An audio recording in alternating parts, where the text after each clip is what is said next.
used to like blackout drink, which is the worst way to drink because you miss all the best parts of your night, you know? It's like, I don't want to blackout drink, I want to blackout work. I don't know how this happened, but I just got promoted. This is wonderful.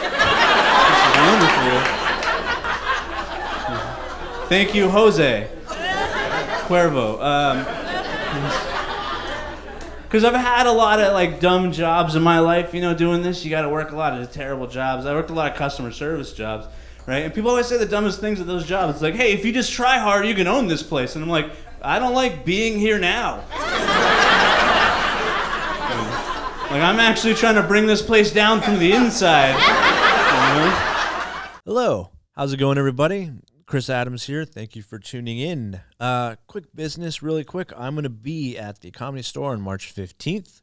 Then I will be at Therapeutic Noise on the 18th. That'll be in Long Beach, California.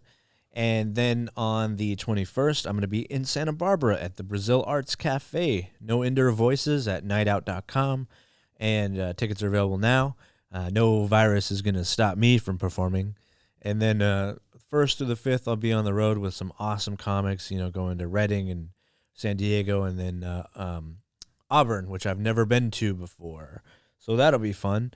And, yeah, it's going to be a good time on that show, on those shows in early April. And anyway, today's topic, I wanted to talk about lessening your fear, which is so weird because I as I get older, you get a little more fearful, and I understand that, and especially now, people are really scared of this corona thing, which I kind of think is not a huge deal, but of course I understand the fear of it. But I don't know, I've survived all of these other outbreaks with no problems. I've always had a healthy immune system. I mean, I take public transportation, so I think I've already been exposed to corona more than once. Seems to be no big deal. But I went and did something last night, which I'm not very comfortable doing. I went to the Comedy Store, not to perform, but to actually just talk to people and meet other comics. Luckily, one of the comics that we rep at work was there, so it made things a lot easier because I'm actually, I always forget this, but I'm actually more connected in comedy than I realize because my work happens to rep, the number 6 paid comic of all time so far, and another comic that will definitely be on that list very shortly. So it does help things a little bit when you go, oh wow, I forget that, I'm not just some open mic comic coming through the store. I'm actually, I know people in the business, and in fact, I went to go hang out with the girl that used to book Caroline's. That's one of my coworkers. So, it wasn't. I got treated a little differently than when I used to just do the open mic there, which I still am gonna start to try and do because I'd like to get into the Comedy Store more because to me that's where comedy is more than any of the other clubs. The other clubs are cool, but they're just not as cool to me as a store where you get to see definitely more like unique comedy you wouldn't see. The other, whenever I perform at the Improv or I've done the Laugh Factory, it always feels like you are getting ready to do your tonight's show set. And the thing about comedy now is that the Tonight Show doesn't matter. The Tonight Show it's not useless. It's definitely good to have, but the new generation, the new comedy fans don't watch The Tonight Show. They'll watch Rogan or they'll watch a big podcast, but they don't watch The Tonight Show. And in fact, doing Rogan is better than doing The Tonight Show because most people don't even know that you were on it. You could be on it 20 times and people don't know unless you've had such a great set that it was shared. But for the most part, people don't even care. They're like, oh, yeah, okay. And it's the only good thing about it is it's great to put on your reel because it just was so professionally shot that it's awesome.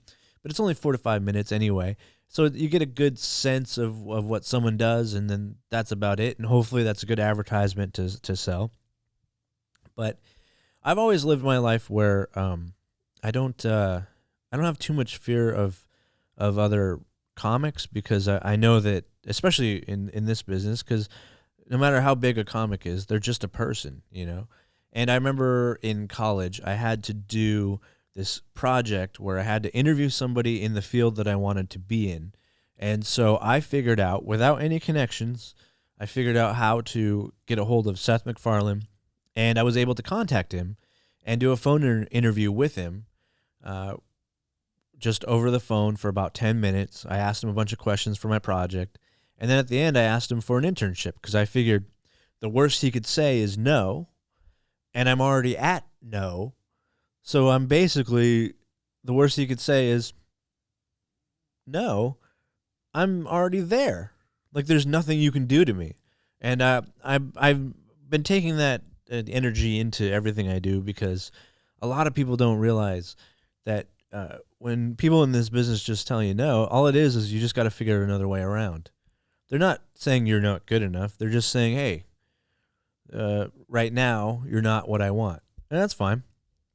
In fact, all the no's should motivate you to be stronger, because that's what like a lot of people have said that to me over the years, and then now when they watch me perform, they're like, damn, you're really good.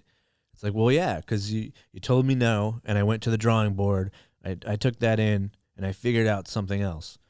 And that's why I never get discouraged with no. It just means, oh, okay, all right, I'll figure you out. I'll get it. I'll get around this whole no thing in entertainment.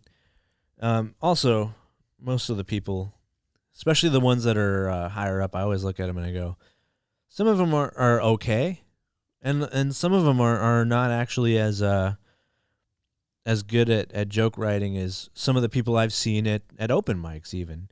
I've seen better comedy at open mics sometimes than some of the clubs.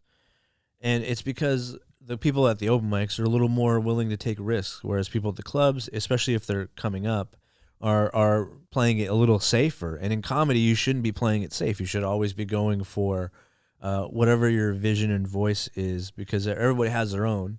But you should definitely try to say what you want, because really every time you're on stage, that's your time and it's nobody else's. So why would you say somebody else's, or why would you even consider somebody else's advice or words when you're trying to say your point of view, basically, in comedy?